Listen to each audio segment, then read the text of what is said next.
Let's be honest, our world has become a giant noisy circus. Everyone's talking, but few are listening. Somewhere in between, wisdom gets lost in the shuffle. But what if I told you that silence, yes, that simple, often overlooked pause, could be your greatest weapon? Think about it. How many times have you blurted something out in anger and instantly regretted it?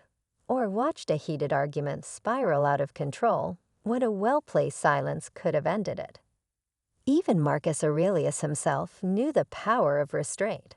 He didn't just rule an empire, he ruled his own tongue. Silence isn't just the absence of noise. It's a strategy, a form of self-discipline, a statement that speaks louder than words. In a world that rewards the loudest voices, choosing silence at the right moments can set you apart, command respect, and even shift the balance of power in your favor. So when should you embrace silence? When is keeping your mouth shut not just smart, but life-changing? Stick with me, because today we're diving into the 9 crucial moments when saying nothing at all is the ultimate act of wisdom. First, let's talk about when you're criticized unfairly. Have you ever received criticism so unfair that it made you want to scream, flip a table, or at least draft a long, angry response in your head? We've all been there. It's that moment when someone completely off base accuses you of something ridiculous, and your first instinct is to fight back. Maybe it was a coworker blaming you for a project's failure when you weren't even involved, or a friend misinterpreting your words and painting you as the villain. The injustice of it burns. But what if I told you that these moments, these infuriating, hair-pulling moments, are actually golden opportunities? According to Stoic philosophy, being unfairly criticized is not a curse, but a chance to show strength, integrity, and self-control. Marcus Aurelius once said, "If something external disturbs you, it is not the thing itself that troubles you, but your judgment about it." Think about that for a second. It's not the criticism that hurts, it's our reaction to it. It's the story we tell ourselves about what it means. And the best part, we can change that story. Imagine this.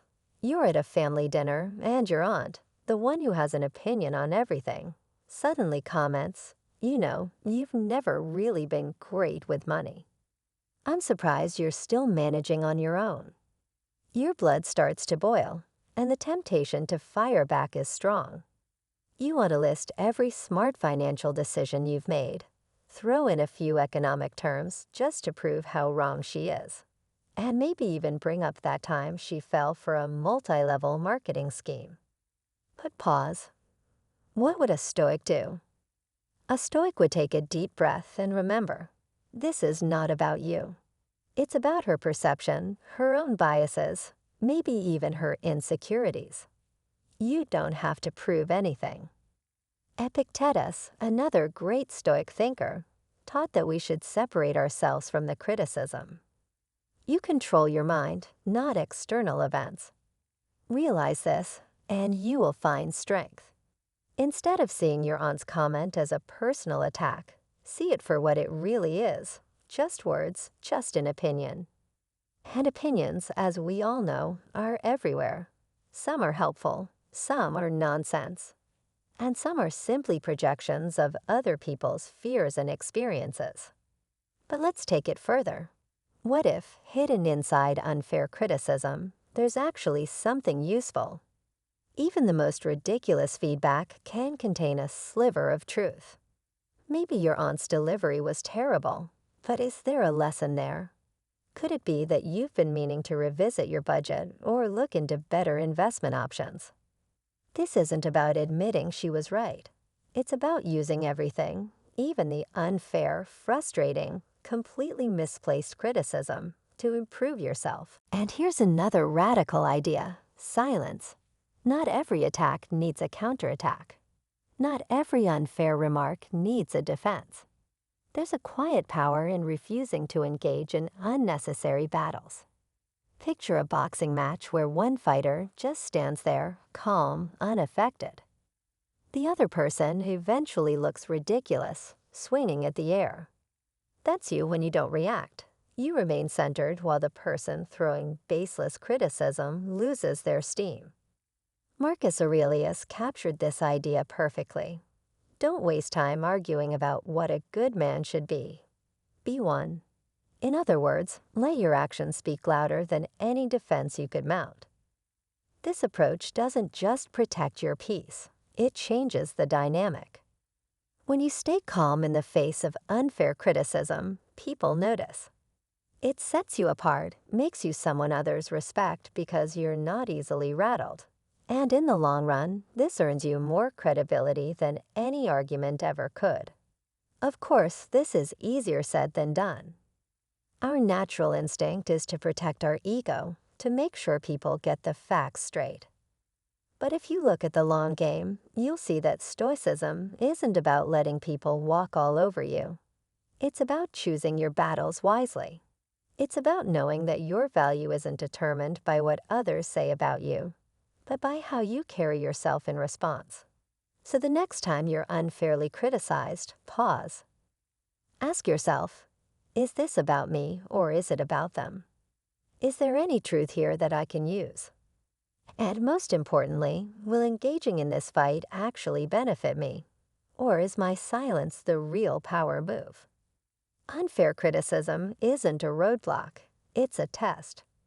And if you handle it well, you don't just walk away unscathed, you walk away stronger.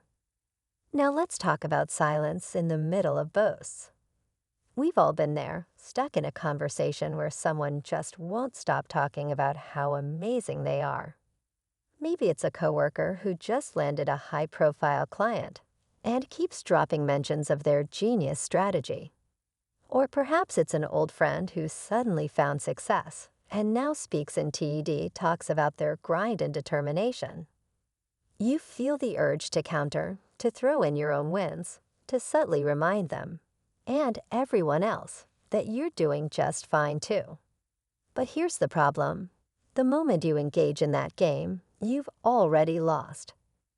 Stoicism teaches that real confidence doesn't come from proving anything to anyone. It comes from knowing you don't have to. Marcus Aurelius reminds us that what other people say and do is their business, not ours. In moments like these, when someone is basking in their own self-importance, your greatest power move is silence. Not the awkward, insecure kind, not the kind that's seething with resentment, but the kind that comes from deep, unshakable confidence. It's the ability to simply listen, maybe nod, maybe even smile, without feeling the need to enter the ring of one-upmanship. Imagine you're at a dinner party, and one guest, let's call him Jeff, has taken it upon himself to dominate the conversation. He's talking about his new investment property, his luxury vacation, how he's mastered intermittent fasting, and now has the metabolism of a teenager. The table listens politely, but you can sense the undercurrent. Some are impressed, some are bored, some are quietly irritated. You consider chiming in, maybe sharing your own recent win. But then you remember, you don't need to. Instead, you sit back, sip your drink, and enjoy the show. What happens next? Jeff keeps talking. His words reveal more about him than they do about you or anyone else. And the more he talks, the more obvious it becomes that his need to be admired is just that, a need. You, on the other hand, don't need external validation. And that right there is what sets you apart. This is the power of strategic silence. It's not about being passive. It's about choosing when to engage and when to conserve your energy. It's about realizing that life is not a competition where every success story must be met with another. Instead of measuring yourself against others, you shift your focus to something much more valuable: your own path, your own progress, your own peace of mind. Psychologically, this is a game changer. When you stop reacting to boasts, you free yourself from the exhausting cycle of comparison.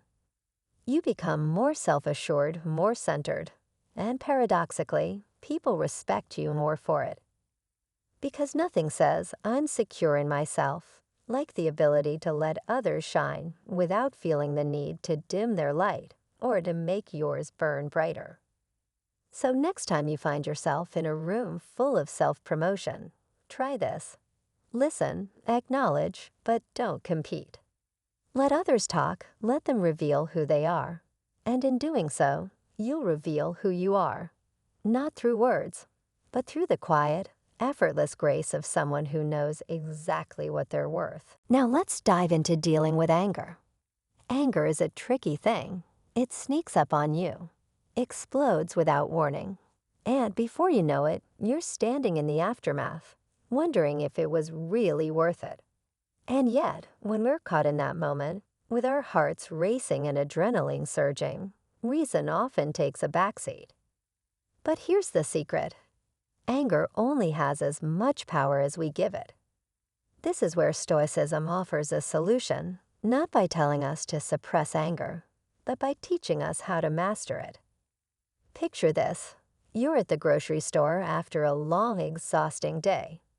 You finally get in line, and just as it's your turn to check out, someone cuts right in front of you. No apology, no acknowledgement. Instantly, your blood pressure spikes, and your mind starts drafting a speech that would put any courtroom drama to shame. But then you stop. What if you did nothing? What if, instead of reacting, you simply observed? That pause, that moment of silence, isn't weakness. It's power. Because in that instant, you've done something most people struggle to do. You've chosen control over impulse. Marcus Aurelius, one of history's most powerful rulers, understood this well. He once wrote, "How much more grievous are the consequences of anger than the causes of it." Think about that. It's never just the thing that makes us angry. It's the chain reaction that follows. Losing your temper at a coworker, now you're the difficult one. Yelling at your spouse. That argument lingers long after the words are spoken. Anger convinces us that we're defending ourselves, when in reality, we're just making things worse. But let's be honest, staying calm isn't always easy. That's why the Stoics practice stepping back from the situation before reacting. It's not about bottling things up. It's about choosing a response that actually serves you. When we get angry, it's often because we feel out of control. But the irony is that our real power comes from realizing we don't have to control the world, just ourselves. A key part of mastering anger is understanding what triggers it. Is it a sense of unfairness? A bruised ego?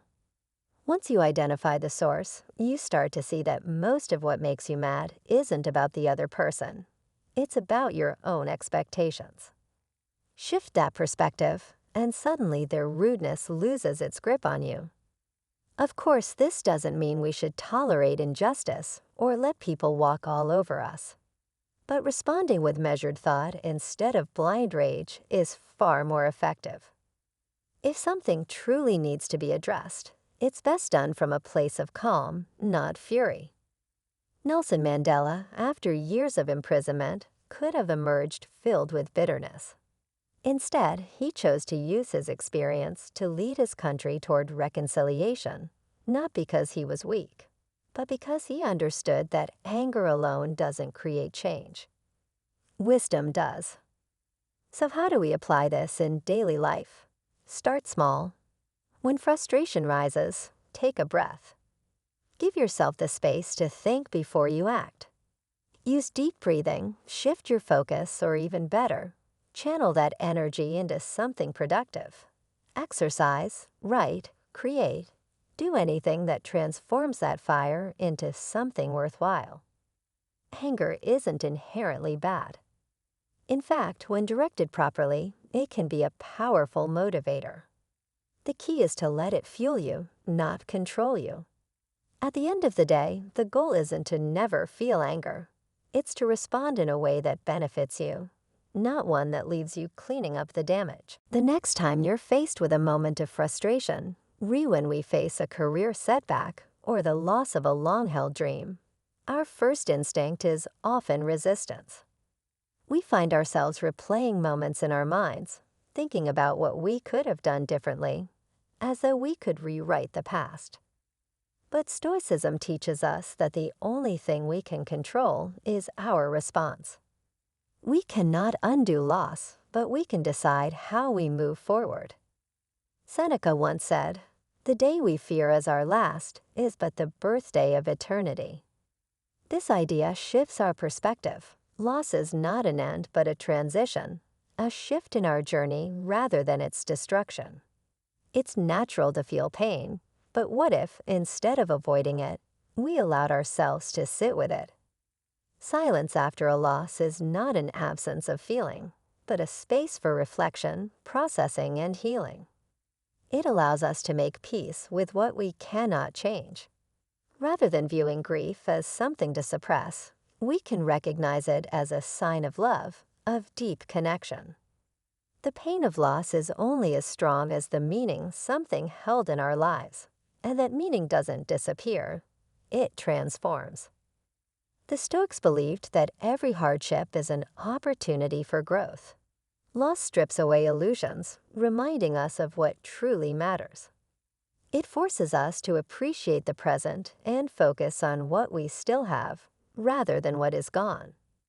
Gratitude, even in grief, can be a powerful tool. It doesn't erase pain, but it balances it. Writing down what remains, whether it's supportive relationships, memories, or personal strength gained through hardship, can shift our perspective from emptiness to appreciation. No one escapes loss, but how we respond to it defines our ability to endure. By embracing the silence rather than running from it, by focusing on what we can control, and by finding meaning even in pain, we create the possibility of not just surviving loss, but becoming stronger because of it. Healing is not about forgetting, but about learning to carry what we've lost in a way that allows us to keep moving forward. Have you ever encountered someone so sure of their knowledge, yet their actions reveal a complete misunderstanding of the topic at hand? It's both amusing and frustrating, right? Whether it's a coworker who insists they know the best way to do something but repeatedly fails, or an internet expert arguing without facts, these situations test our patience. But instead of getting frustrated, this is the perfect opportunity to practice Stoic wisdom. Take the story of Socrates, one of the greatest philosophers of all time. He was known for his ability to expose ignorance, not through heated debate, but through calm and skillful questioning. Socrates didn't argue. He simply asked thoughtful questions that forced people to confront the flaws in their reasoning. The result: those who were sure they were right often unraveled under their own contradictions. Now, imagine applying this approach in your life. Instead of trying to convince someone they're wrong, which rarely works, try asking sincere questions. What makes you so sure? Or have you considered another perspective? These questions don't attack, they invite reflection. More often than not, the other person will either rethink their stance or at least realize they might not know as much as they thought. Stoicism teaches us that we cannot control others, only our response to them. Marcus Aurelius once said, "You have power over your mind, not outside events." Realize this, and you will find strength. When you meet someone who is stubbornly wrong, you have a choice. React with frustration, or approach the situation with curiosity and patience. But let's be honest, sometimes people just don't want to listen, no matter how rational your approach. In those cases, take another Stoic lesson to heart. Silence is powerful. Galileo, despite having undeniable proof that the Earth revolved around the sun, faced immense opposition from those who refused to accept the truth. Instead of wasting energy arguing, he let time and evidence do the talking. He knew the truth didn't need to be shouted, it would stand on its own. By practicing patience and strategic silence, you free yourself from unnecessary frustration. You don't need to win every argument. You don't need to change every mind. True wisdom is knowing when to speak and when to let things go. Ask yourself, what's more valuable, proving a point or maintaining your inner peace? So the next time you find yourself in a conversation with someone who is confidently wrong, take a deep breath. Channel your inner Socrates and decide, will you question? Will you stay silent, or will you simply walk away? The choice is yours, and in that choice lies your power. There comes a time in everyone's life when they realize they've become the subject of whispers. It might start as a small misunderstanding, but soon enough, it takes on a life of its own, passed from person to person, each retelling adding a little more spice. It's frustrating, even infuriating. Your first instinct might be to chase down every rumor, correct every lie, and prove your innocence. But let's be real. Has that ever actually worked? Consider the story of a man named Daniel. He was a dedicated teacher who spent years helping struggling students get back on track. He poured his heart into his work, staying late, offering extra tutoring, and even organizing community programs.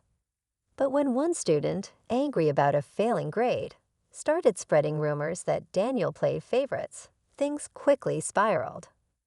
Parents whispered, colleagues exchanged weary glances, and soon his reputation was on shaky ground.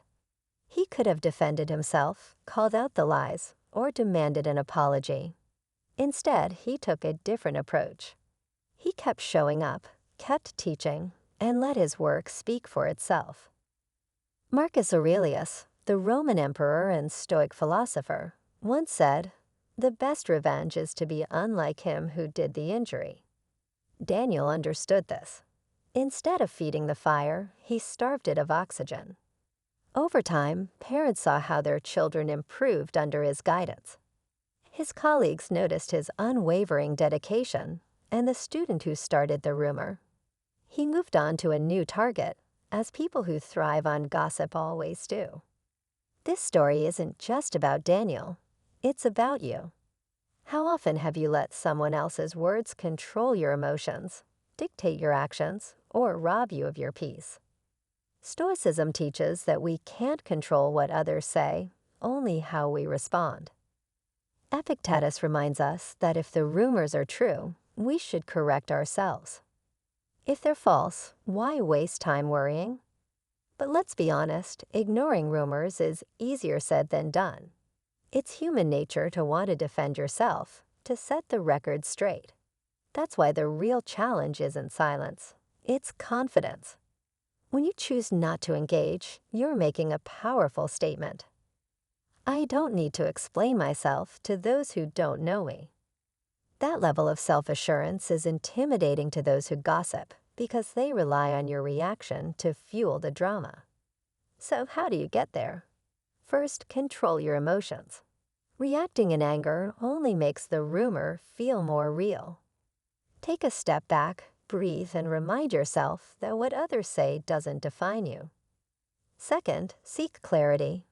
Is this gossip even worth your energy? If the people spreading it don't matter, then neither do their words. Finally, let your actions speak. Over time, those who matter will see the reality of who you are. The rest? They'll move on to the next story. Because at the end of the day, rumors don't destroy reputations. Overreacting to them does. So the next time you hear whispers, do what the wisest minds in history have always done. Smile, stay silent, and keep walking forward. Life has a strange habit of being unfair. You could be the most honest, hardworking person in the room, and somehow someone less deserving gets the promotion. You could be kind and generous, yet people still gossip behind your back. You could play by all the rules, and yet there will always be moments when life throws a curveball that leaves you wondering, why me? It's enough to make anyone feel bitter, frustrated, maybe even vengeful. But before you start plotting revenge or launching into an endless spiral of self-pity, Let's talk about how Stoic philosophy offers a much better way to handle life's injustices. Imagine you're a young scientist working tirelessly on an innovative project, one that could change lives. You've put in the late nights, the extra effort, the sacrifice. Then at a major conference, your supervisor takes full credit for your work. Your name is barely mentioned. You feel the anger rising in your chest. You want to stand up, call them out, demand recognition.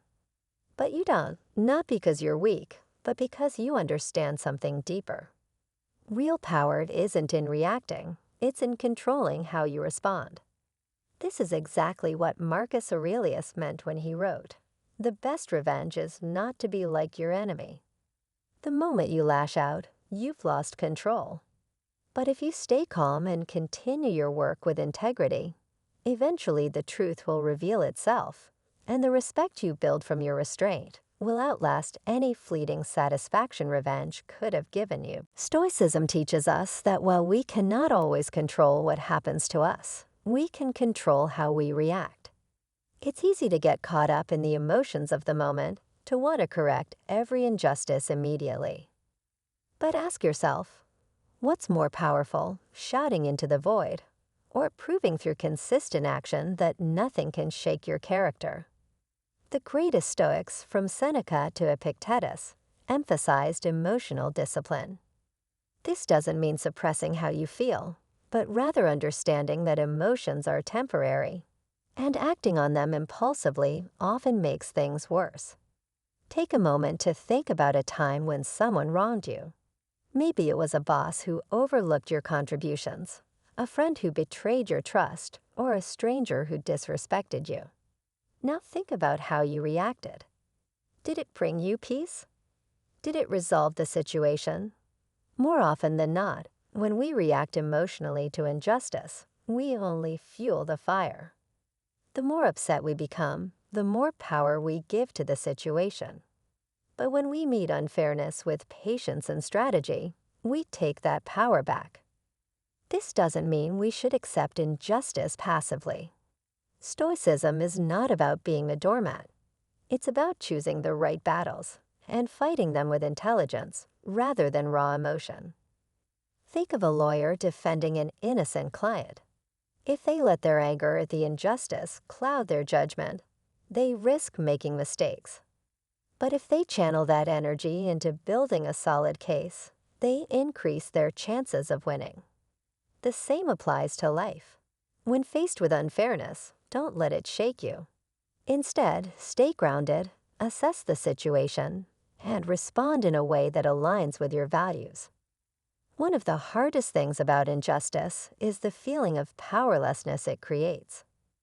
But true power lies in refusing to let it define you. There's an old saying, "You can't control the wind, but you can adjust your sails." You may not be able to stop unfair situations from happening, but you can decide how to navigate them. Maybe the unfair promotion at work means it's time to develop new skills and prove your worth elsewhere. Maybe the gossip about you is a test of your confidence. Will you let it shake you, or will you continue living as the person you know yourself to be? Nelson Mandela once said, "Resentment is like drinking poison and then hoping it will kill your enemies." Holding on to bitterness does nothing but harm you. The most powerful people in history were not those who retaliated in anger, but those who took life's unfairness and used it as fuel to create something greater. And you can do the same. The next time life deals you an unfair hand, instead of reacting, pause. Take a deep breath. Ask yourself, what is the most powerful response I can have? Because often, the most powerful response isn't a reaction at all. It's the quiet, steady resilience of a person who refuses to be shaken. There's a strange kind of power in silence, not the awkward, uncomfortable kind, but the deliberate, controlled kind that turns the tables on an aggressor. Epictetus, the Stoic philosopher, once said that if someone provokes you, it's because your mind is complicit in the provocation. It sounds harsh at first, but think about it. How many times have you let an insult, a rude comment, or a passive-aggressive remark ruin your entire day? The truth is, the words themselves don't have power. The real power lies in whether or not you choose to react. Take Eleanor Roosevelt, for example. As the First Lady of the United States, she faced relentless criticism from politicians, journalists, and even members of her own party. But instead of snapping back, she remained composed. She famously said, "No one can make you feel inferior without your consent." That's Stoicism in action. She understood that an insult only carries weight if you choose to carry it. Her silence wasn't weakness, it was the ultimate show of strength. Now think about how this applies to your own life. When was the last time someone said something that got under your skin? Maybe it was a rude coworker, a family member, or even a stranger online. Did your reaction help the situation, or did it only make you feel worse? The next time you're insulted, resist the urge to fire back. Take a breath, let the words pass through you like wind through an open window, and move on. Silence isn't just the absence of words, it's the presence of control. And in a world where everyone is shouting, the one who remains calm will always stand above the noise member. Silence is an option, and sometimes it's the most powerful one you have.